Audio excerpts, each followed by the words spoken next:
What's up, everybody? Welcome to Sleep Atomic, and we're reviewing Ahsoka, Episode 4, Fallen Jedi.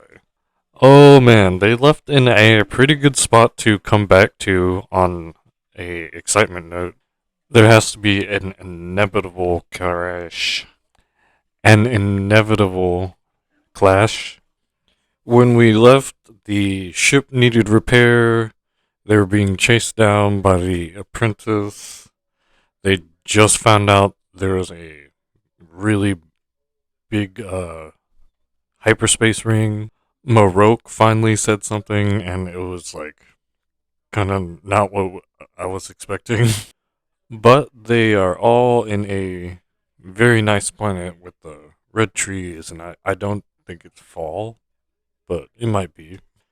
I imagine just that red maple leaf just hanging on those branches. Or maybe one of those Japanese trees. But enough of the scenery. We start up and we're joined in with Sabine and Huyang. And Sabine's trying to contact Sedula, and Huyang apparently is like able to do most support things any person could do, even, but as a droid is doing a lot. He's like cannibalizing something or another so he can fix the ship. But I'll do what Ahsoka's essentially doing after she poses the ultimatum of having to stop the opposing forces from accessing the map or getting away with it.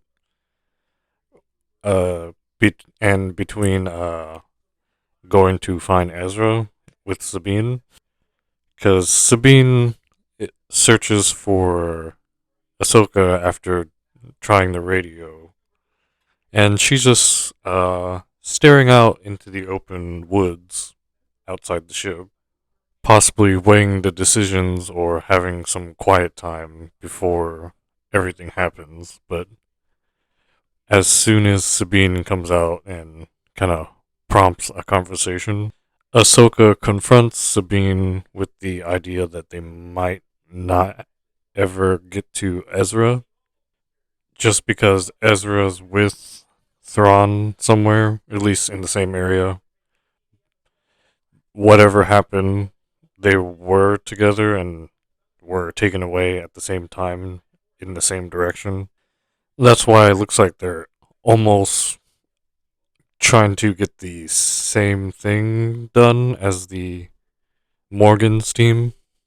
And it's almost exactly the same for certain parts until they want to find Thrawn, they want to find Ezra. But knowing that Ahsoka has to stop Morgan's side so they don't get the Thrawn, because she knows that's trying to uh trying to rear its head, we'll say. Because once it's up and going, the furthest end of that path is war.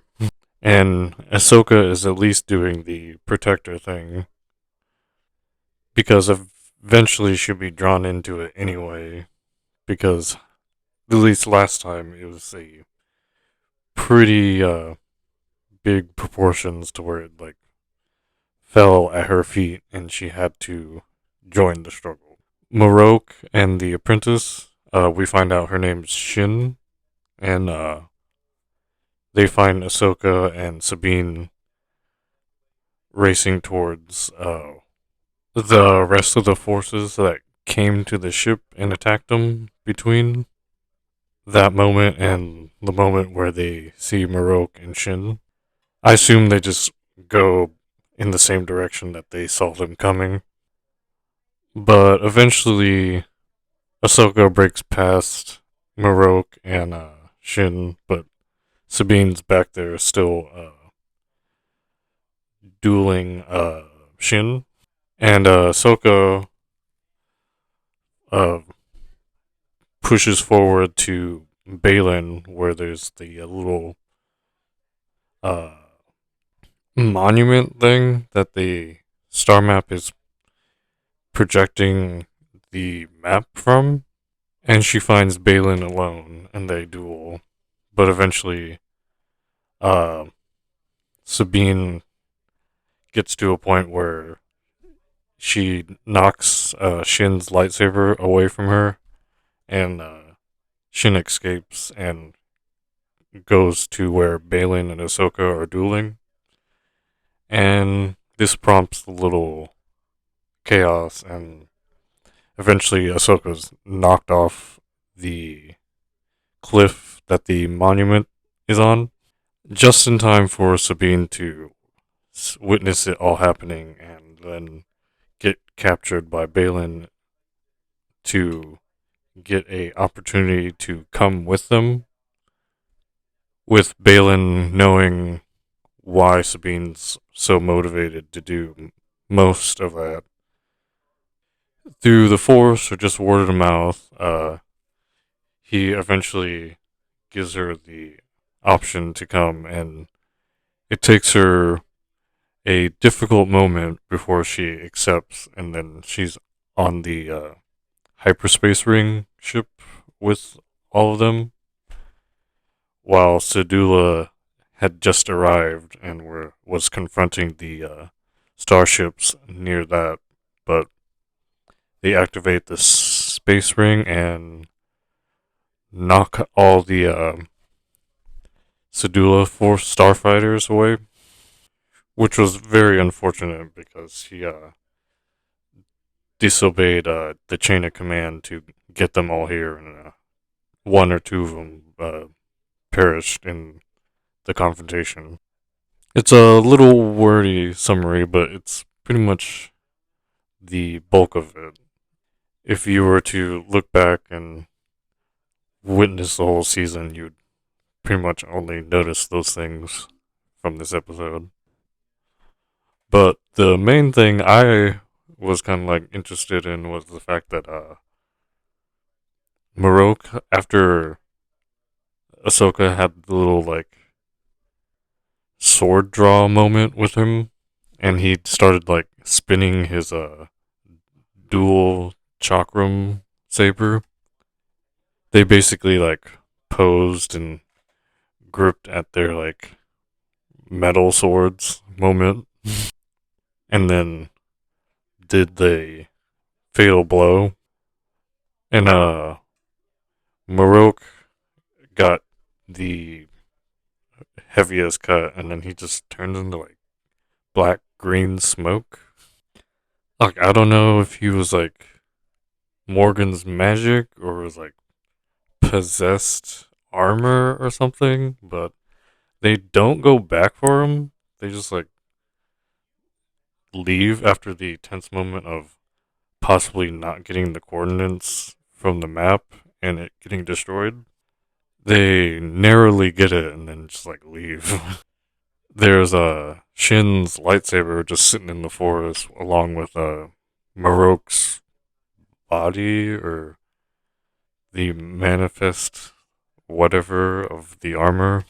Maybe Ahsoka will pop out from wherever she's at and go find something that will lead her to the rest of them from Marok's remains. But right now she's in some force realm or vision or something, and it ends off with everyone seeing Hayden Christensen or Anakin show up on screen, and then the credits. I wasn't as amazed, but it was still astonishing that he showed up. But just because it just seems like they keep tagging on things to him, and they could be doing other stuff. Like I assume his development would have stopped there, or then just being like minorly like uh inconvenienced just from how he was, even if he never got to the Vader part. But I guess he would never he wouldn't stay in the looks of being the main character, the hero. He'd just fall into one of the other supporting character positions. Glory Hound Anakin, or always busy Anakin, highly motivated and tunnel vision Anakin, which would have been alright. There would have been like a little like revolve through some characters, but they seem pretty attached to a lot of these ones that already are established. When I say they, I'm not sure who, but there's not too many things that I see as reading material that brings up wanting new characters or something new happening. It's just people noticing there's a little possibility for whoever to show up and then wanting that to happen. But it's pretty good. Looks like it's the Anakin before he goes like full blown like I don't care about anything else. And poor Huyang, I feel like is gonna be ignored for a while, especially after he's like, "Hey, like don't split up, okay?" Like, and they split up. And I know they're gonna focus mostly on Ahsoka if Sedula goes down to planet level and looks for her. They're not gonna go straight to Huyang, even though that would be a pretty good place to start. He just gets the ship running, and he's like, "Oh yeah, crap! I was so focused on that, and no one's here." And it's a pretty like big episode for seeing Hu Yang do anything. We see him like struggle against the other droids, and I guess the other droids are stronger, but he's got more arms than them. But he also wasn't carrying any weapons. He gets snuck up on from behind, and he's outside on the hull of the ship doing stuff, and he just gets jumped. He puts up a commendable amount of resistance, but eventually he just has to like keep calling for help. And Ahsoka and Sabine are inside the ship, which is like kind of like awful, but it's kind of funny though. This is like when it would be mostly women, at least in a horror movie, doing that, and it's Yu Yang. I got a really big kick out of that. It was just kind of like a moment you kind of have to add some context to, but it's not gonna like full on like attach because it's like a good amount of time before anyone like reacts to it. It's like, huh, what's that? Like what you would want to have happen if you were Hu Yang was like, it's like help! Oh, let's go! Like it's like, Ahsoka, Ahsoka, please. And Sabine's like, what's that? Like, oh, I don't know. Like, and then eventually Hu Yang, while fighting off his attackers, has to like turn off the lights of the ship from out the outside, and he's like, "Oh, something's wrong." Ahsoka finally gets the message, and then Sabine just like, oh, "Man, that clumsy droid," or whatever she says, and then he's like, "No, Yu Yang wouldn't do that," and Ahsoka like runs out, and Sabine's like, "Oh crap." It takes so long, but it's only like a few moments really for the what's happening on the screen. The only thing that was missing from the full experience of that was like someone like covering his mouth. But I don't know if that the sound comes out of his like mouth area anyways, so I know it comes off of his head at least, but not like directly from his like vocal uh aesthetic area. There's just a few small critique things in there. But everyone's giving their best in this episode. Like Sabine's still struggling with the fact that she can't use the Force, and she kind of like tricks Shin for a second, and it's like, oh, you can't even do a force push. But then Sabine's like, well, and then she like starts up her like flamethrower on her Mandalorian armor. Then Sabine with Marok, and then my favorite one, and it kind of looks like they put the most choreography in was Ahsoka and Balin. He does like a few different things. He does a few kicks, some spins. He throws like two or three like just random like objects at Ahsoka, and then Ahsoka meets him with only one of the sabers just for a straight up duel. It's still fight like, but it kind of looks like uh Balin's kind of like giving his legs a stretch because he's more like around and going across the monument thing around the map pedestal. And Ahsoka only deviates to try to get the map spear, but Balin easily like thwarts her efforts from getting closer. But when she does actually get her hands on it, it's like it wasn't just like force energy. It was like a literal fire, and it's like heated up the spear, and it had burned Ahsoka. There was only a little bit of like mind games at the beginning when Balin's talking about Anakin and how he knew him and stuff, and brought up the temple and everything. There's like a little bit of a space where it's like, oh, is he gonna get mad and complain about Anakin? But he's like, nope. He's just bringing it up, just bringing up relevant things. Only like mildly trying to convince her of what's happening and explain himself. There's all this really good action in it, and it takes up a lot of the episode. This isn't one of those exposition episodes where they're like presenting all this stuff for you to form the greater picture. There's three, four, five separate like action scenes if you count Sedula and what they're doing up there. I say they're super believable too because I'm like really into them. I'm like trying not to blink and take everything in.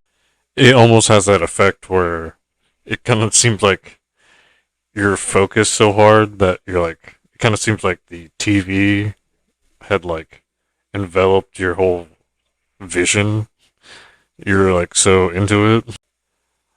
I don't even have like the nicest TV. Sometimes people want that from their like uh 4K TVs and everything, but like that's happening with my regular TV.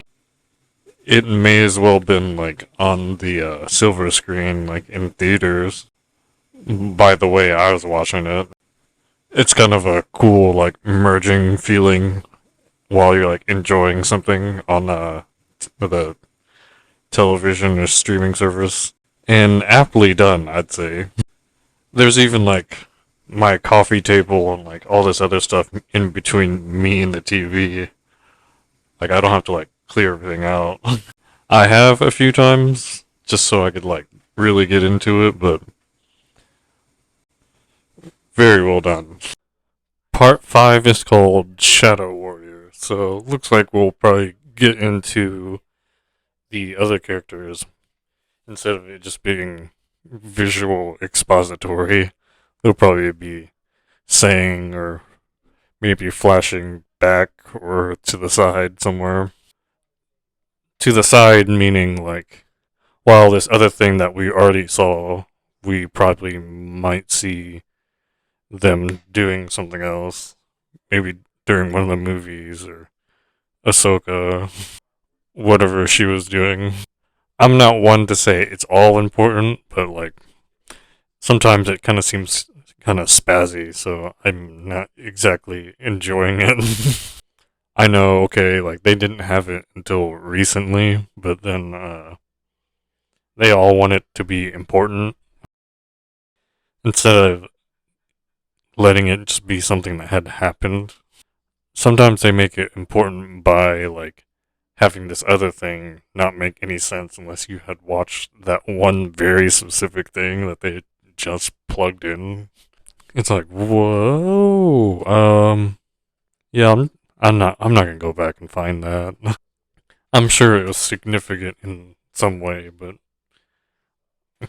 sometimes you just gotta let it stand alone, be there, and not have it being lurched up by anything or propped up.